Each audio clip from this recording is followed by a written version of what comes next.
Yes,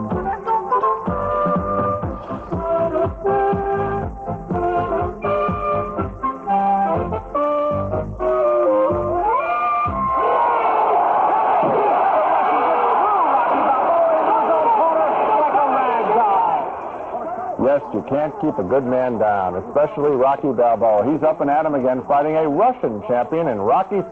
One of 4 new movies we'll be reviewing this week on After Movies, the Movie Review Program. I'm Gene Siskel, film critic of the Chicago Tribune. And I'm Roger Ebert, film critic of the Chicago Sun-Times. In addition to Rocky IV, on this program we'll also be reviewing Fool for Love, starring Sam Shepard in his own screenplay about a family's darkest secrets.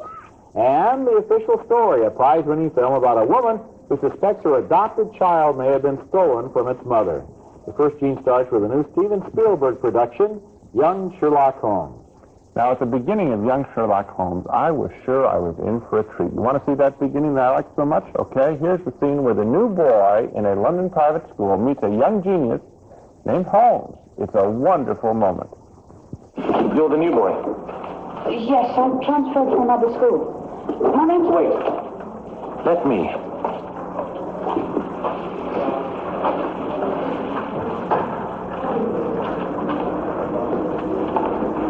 Your name is James Watson. You're from the north of England. Your father is a doctor. You spend a considerable amount of leisure time writing, and you have a particular fondness for custard tarts. Am I correct? My name isn't James, it's John. Oh, James, John, what's the difference? A great deal. Oh, very well. So your name is John. How did I do in the others? You were correct. On every count. How's it done? Is it some sort of magic trick? No magic, Watson. Pure and simple deduction. Cute, right? But then the film heads downhill when it gives us an adventure involving a maniac with poison darts that make people hallucinate. Here's a victim.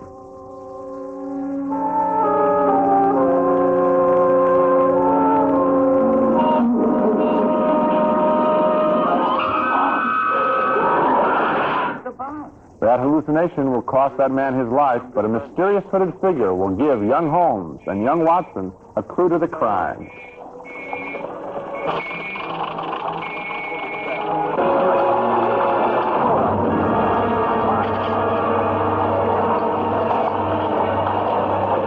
Sir, you dropped this.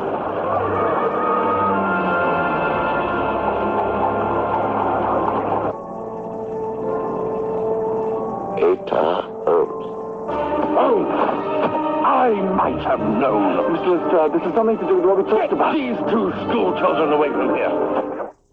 Now, I love the idea of a young Sherlock Holmes and a young Watson. I really do. Clever idea, particularly when it's done in England in the proper period without a concession to American taste, except for the film's many special effects, including that little gargoyle that came off the bookends, and then there's some lamps that turn into snakes and spin around, and there's flames and dungeons and all this other stuff.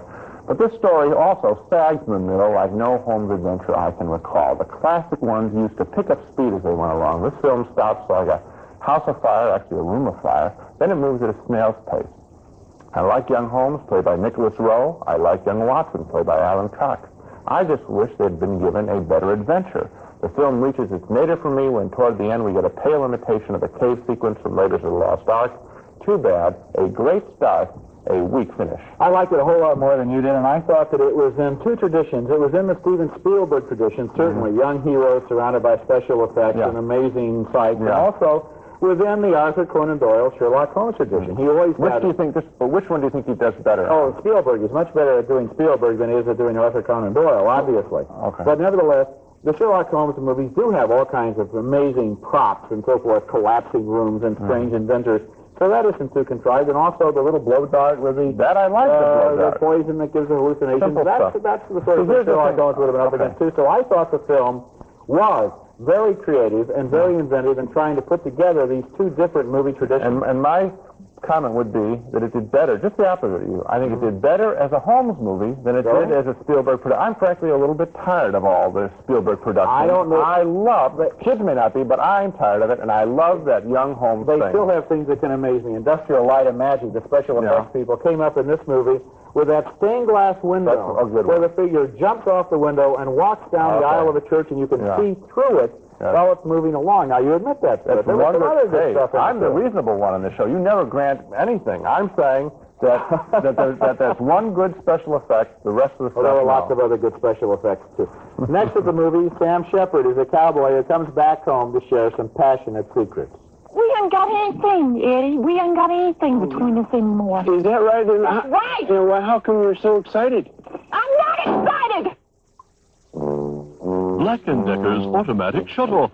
Our next movie is named Fool for Love, and this is the screen version of the famous play by Sam Shepard about a man and a woman whose reunion after several years sets the stage for some terrible truths to be told and some family secrets to be revealed.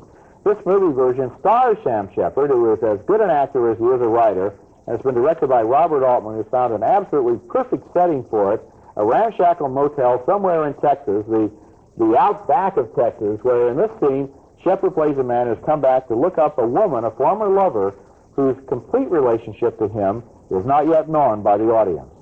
I missed you, you know.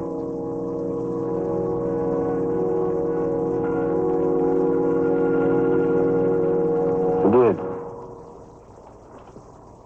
Missed you more than anything I ever missed my whole life. Kept thinking about you the whole time I was driving. I kept seeing you.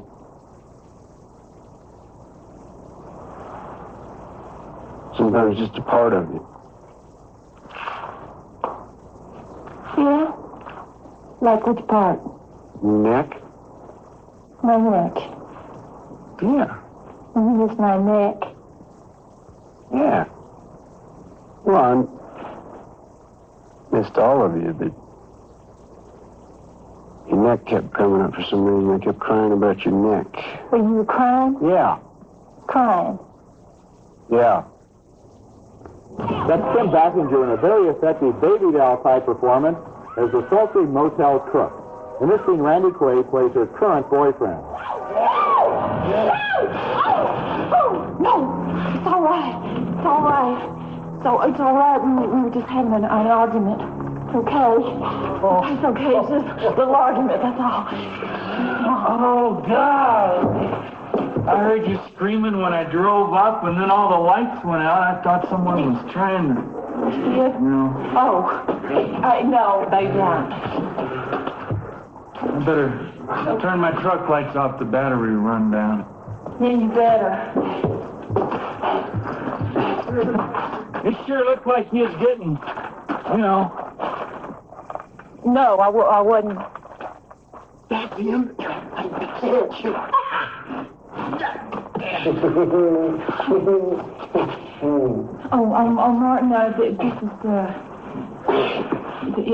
this is my cousin. Ed. I'm sorry. She's lying. You can get a sense there in those scenes of the rhythm of this movie. Lots of laconic dialogue in which the characters know what they really mean, but for a long time, we don't. We don't have the whole picture.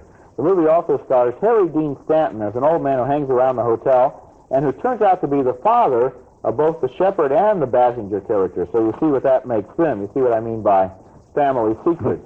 Fool for Love is a gloomy and moody movie filled with sudden emotional outbursts that remind us of early Brando performances. It's dry and it's bitter, and I like it. It's a tough film. I saw the play, Roger, and actually I like the film a little bit better than the play. I think that on the play they had the father sitting off stage and we didn't know who he was.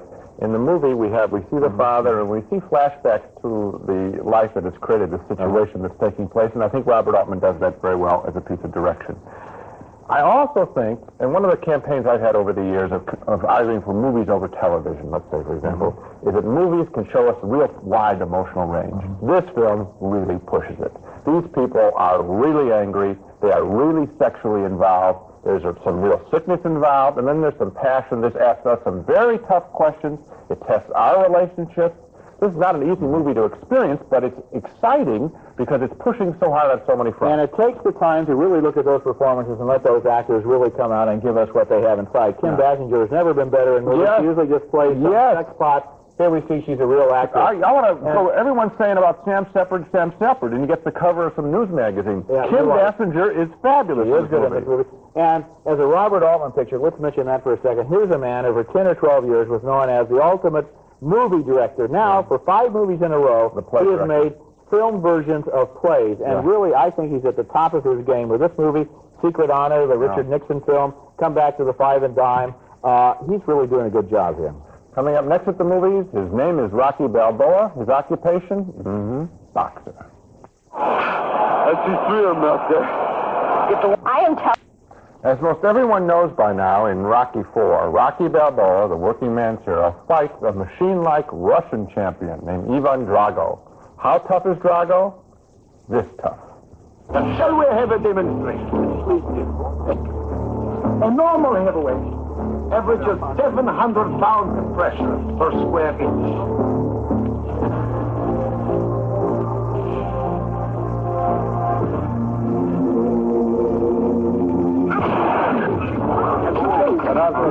Drago averages 1,850 pounds. But that's so the result quite obvious. And what results are those? Whatever he hits, he destroys.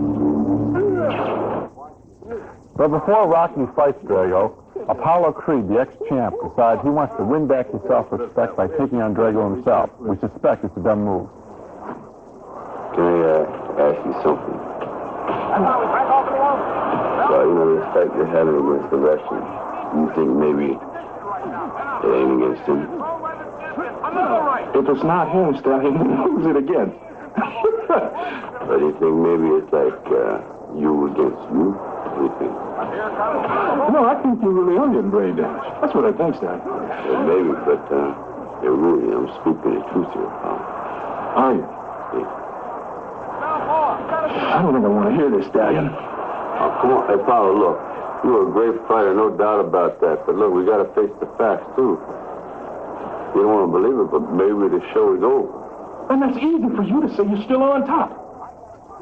Of course, Drago beats Apollo. If Drago lost, think about it, he'd be back in Russia and the whole movie would be over. Instead, he creams Apollo, and early on in their fight, he's whipping Rocky. What's happening out there?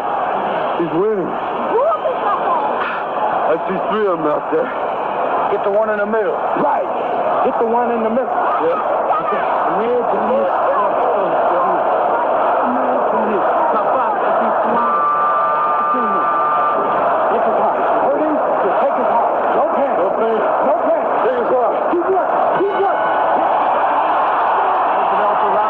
One-sided fight so far. It'll take more than luck for Rocky to survive this round. Rocky's been hit with bombs. Rocky Balboa trying to stay in the middle of the ring against the big Russian.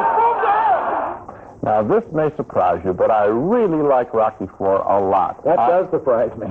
I'm amazed. Well, then I'm going to be amazed at you. Let me explain why. Okay. I knew what was going to happen in this picture. I mean, everyone knows what's going to happen in this picture, yet I got caught up in both of its fights. I even got a little bit caught up. This is almost embarrassing to admit. In the 15th round of that fight, I thought somebody's going to play a trick on me. I got caught up in it. I enjoyed Rocky's brief moments with his wife and his son, which I had wanted in Rocky III and didn't get enough of. In fact, my only complaint is that there weren't enough of those scenes in this Rocky IV. The original Rocky worked because of its love story, I think, as well as its boxing. And Stallone, the writer and director, has de-emphasized the love angle throughout all of the series, and to their detriment. But what he does know how to do, and this is what makes this film work, is create a great, colorful villain. First, the brash Apollo Creed in number 1. Then Rocky II, my favorite, the villain was really Rocky himself, his overblown ego. Then in Rocky III, that mad dog, Clubber Lang, played by Mr. T. Now, even Drago, well played by the Adonis-like Dolph Lundgren. He's a great villain, and we sit back there and enjoy this film. It's a great hour and a half to eat popcorn by, and I want more, because he can make another great villain. I want Rocky V. I don't want Rocky V. Please don't give me Rocky V. I thought you'd rather have Halloween 5 or something. I wouldn't rather have Halloween 5, and I don't want Friday the 13th 5. Okay. What I'm amazed about is that you wanted Rocky IV. This movie is the bottom of the barrel. At the beginning, the first half hour, every scene is obligatory. He has to check in with Adrian. He has to talk to his brother-in-law. Here's little Rocky Jr. What would you have him do? Meet a whole bunch of new people? Well, I think that would be interesting. Yes, as a matter of fact. He had a great idea in 1976 and made a great movie based on that idea about a real human being named Rocky Balboa and his touching love affair with this girl. Now Balboa has turned into this egotistical monster who takes over the entire movie. The other little people in his life have their run-ons. Then there's the fight at the one-third mark where somebody loses, and the fight at the two-third mark where Rocky wins. This movie is absolutely formula. It is predictable. It is uninspired, and it is not exciting. And even the fight at the end, which usually works for me, didn't work this time. Roger, you like some of the others in the series too, so they've been formula. As a matter of fact, I have. And you knew exactly what's going to happen then. That's right. And I'm telling you that this time, this villain, we've complained about Clint Eastwood not coming up with great villains. We've complained with the James Bond series not coming up with great villains. It's a common flaw. Let me ask you. Tell me, is Ivan Drago a good villain or a bad villain? Let me ask. Answer that one first. He's a moderately interesting villain, but let me ask you an even better question. Thank you. How come he never has a single scene along with his wife? The woman who does all of his speaking for him. How come she's such a big character and has 9 times more dialogue than he has? Because he's supposed to be stolid and a tough Russian. Maybe punched, she talked. Maybe it's because she's played by Stallone's girlfriend. I think she did a nice job. Because I think if he'd been allowed to take over all of that dialogue and be more of a character, it would have been a lot better than him sitting there silently while Bridget Nielsen has all of the best lines. I don't think so. You don't think so? Well, I do think so. As I said, he punched, she talked. Coming up next at the movie, a mother fears that her adopted daughter may have been stolen when she was a baby.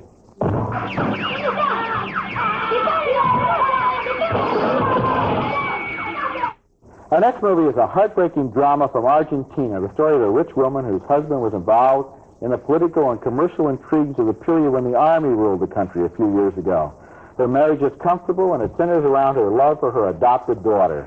Then one day, the woman meets an old high school classmate who tells her of political prisoners who were tortured during that period and about how some of those prisoners were pregnant women whose babies were taken from them. ¿Qué había hecho Pedro? Pedro ya estaba jugado. Y a lo mejor ya estaba muerto cuando me preguntaban por él. Hiciste la denuncia. ¡Qué buena idea! No se me había ocurrido. ¿Vos a quién le hubieras hecho la denuncia? Si vos no habías hecho nada. ¿Cómo a quién? Ese lugar estaba lleno. A veces era difícil saber si era yo la que gritaba o los otros. Había mujeres embarazadas que perdían allí sus hijos y otras que se las llevaban, pero volvían solas, porque al chico se lo daban esas familias que los compran sin preguntarle a dónde vienen. The woman begins to fear that her child may have been stolen from its natural mother. After all, her husband had the power and influence to get that done, so she confronts him. Heifel se llamaba el médico, Heifel. No me acuerdo, Alicia. ¿Cómo crees que me acuerde? ¿Cómo no te vas a acordar del médico que te dio a Gaby?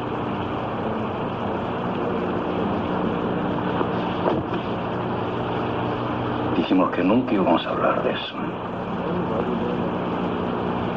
¿Le pagaste? Alicia. ¿Al médico o a la madre? ¿Pero qué viene todo esto ahora? The official story deals with powerful material, but it's all the more powerful because the film spends so much care and love in creating its characters. They become real people, not just symbols in a political film. The mother is played by Norma Alejandro, who shared the Best Actress Award at this year's Cannes Film Festival, and there are scenes that are really heartbreaking as she begins to suspect the truth about her baby. In one scene, she takes down the clothes her daughter was wearing the first time she ever saw her, and we don't need any dialogue, and there isn't any dialogue. We can read her mind, and we know what she's thinking, that the little girl's natural mother dressed her in those clothes. The official story is one of the year's very best foreign films. I think you can take out the word foreign. It's one of the year's very best films, and I know it's going to be on my top 10 list of the year. I feel like I want to grab people and say, see this one. If you like Kramer versus Kramer, it sounds like a publicity machine for the movie. If you like Kramer versus Kramer, this has all the emotion of that. If you like political intrigue of All the President's Men or The Killing Field or something, it has that kind of tension going on there too. And plus at the center of it, it has a very interesting woman character. She's not a saint who rebels. This isn't Sissy Spacek or Sally Field rebelling and now I'm going to return the baby. This is a woman who knows she's guilty. guilty by ignorance, and she could have known more, and she feels terrible. She's torn up, loves the baby. It's a fascinating character, and it's a fascinating movie. One of the things that I liked about it was the fact that through this human story, these particular characters and their problem, whose baby is this, and if it isn't who I think it is, then what has happened to the mother, and by extension, what has happened to our society for the past 5 years. This movie was shot in secret in Argentina. They shot indoors, didn't let people know they were making the movie, took the print out of the country, went to the Cannes Film Festival. Now, amazingly, it's playing down there. There are lines around the block because, in a way, this movie dramatizes in a very small microcosm what that country went through. And so I think it's one of the great political films, even though it's not a propaganda film in any ordinary sense of the word. It's a terrific movie. It sure is. Now let's review our reactions to all the films on the show. Roger really liked young Sherlock Holmes. Terrific characters. I agree, but I think they were really working on a dumb case, so a split decision from us. We both enjoyed Robert Altman's very tough film of Sam Shepard's very tough Fool for Love, a danger-filled investigation into incest. We split, you might say, on Rocky IV. I liked it a lot, but Roger unbelievably thought that the story has lost its punch. That was absolutely right. Stay quiet for just a few seconds. And finally, our favorite film of the bunch from Argentina, the heartbreaking, the official story. How can we agree so much on the official story? And you could be so wrong. I want people to know. I'm going to do something you did a couple of weeks ago. This is the guy who thinks Rocky IV is better than young Sherlock Holmes. Gene Siskel, right here. It's making that mistake. Chicago Tribune. You can write your thank you letters right here. So be sure to put stamps on it. Okay, now that's it for next week. That's it for this week, and maybe next week. We'll take a look at more of the new holiday movies, including the blockbuster screen version of long-awaited hit from Broadway, A Chorus Line. Also, Michael Douglas and Kathleen Turner in Jewel of the Nile, the sequel to Romancing the Stone. That's next week. And until then, we'll see you at Rocky IV and at the movies.